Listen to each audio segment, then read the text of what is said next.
Le grand port maritime de Marseille-Fos vit une troisième révolution. Il y a 60 ans, c'était la révolution du pétrole, avec le choix de faire de Marseille le premier port pétrolier de France et premier port européen d'ailleurs.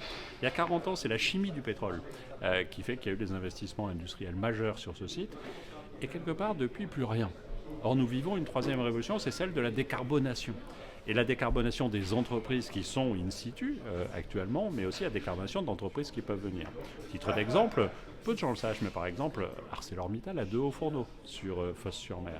L'enjeu, c'est de faire un arc électrique, de changer le process et de décarboner les hauts fourneaux pour demain n'avoir plus qu'un haut fourneau, mais qui produisent autant et qui travaillent d'ailleurs sur le recyclage de l'acier.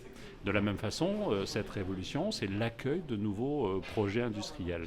Et par exemple Carbone, qui devrait être le premier site de production en volume de panneaux photovoltaïques européens.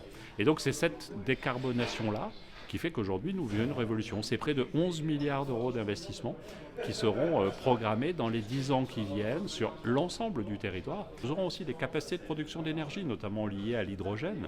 Et il faut anticiper aussi les nouvelles transformations d'énergie que nous connaîtrons autour de l'ammoniac.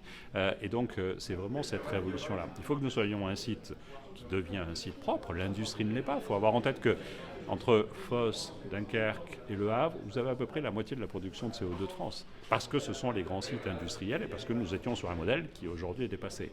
Mais les industriels aujourd'hui sont en train de courir vers cette décarbonation, le font de façon très active.